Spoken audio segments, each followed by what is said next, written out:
Jadi anak-anak itu juga sering saya sampaikan, kalau kalian itu di kelas belajar itu sudahlah, pikirkan caranya supaya ilmu itu bisa kamu dokumentasikan.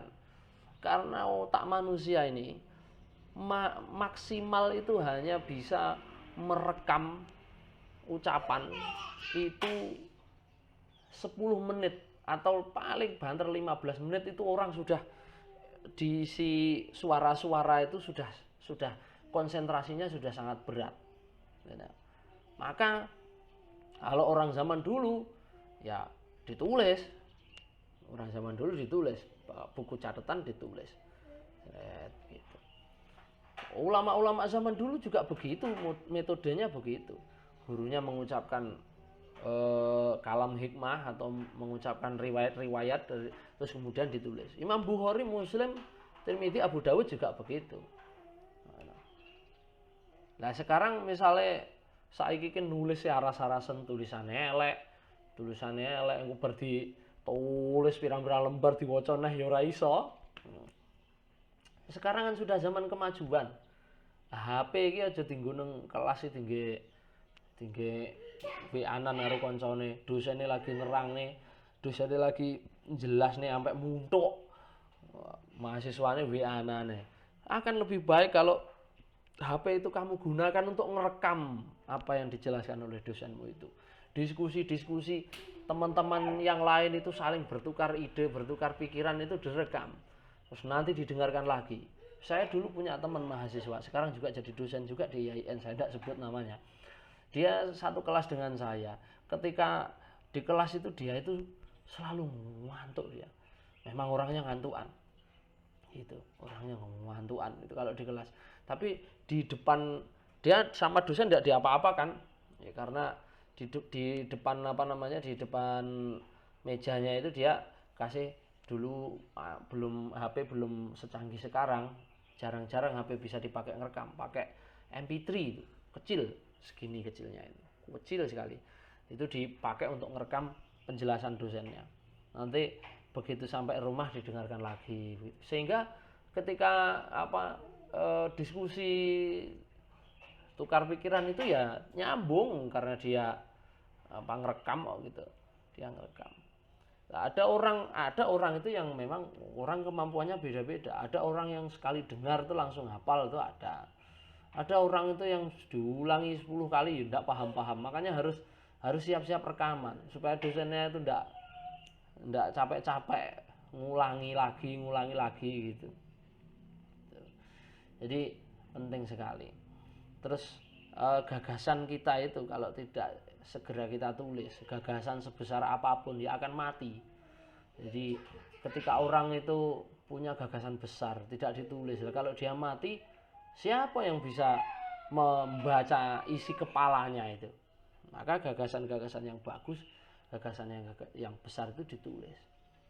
Imam Ghazali fisiknya ya sudah meninggal, sudah jadi tanah, tulang belulangnya sudah hancur. Tapi ide-idenya, gagasan-gagasannya tetap hidup karena dibaca orang-orang melalui karyanya. Ihya Ulumuddin, Minhajul Abidin, Adabud Dunya Waddin, Kimiyatus Sa'adah.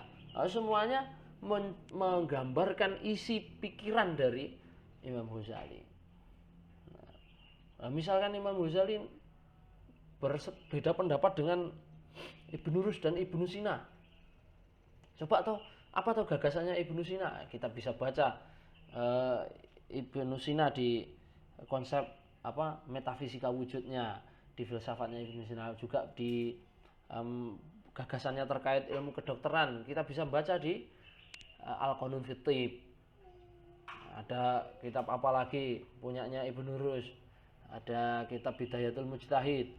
Ada kitabnya lagi kitab tentang ilmu hukum, kitab tentang ilmu musik, banyak. Jadi dengan kita itu melihat karya-karya mereka, kita akan mengetahui isi pikirannya yang luar biasa cemerlang itu tergambar di karya-karyanya.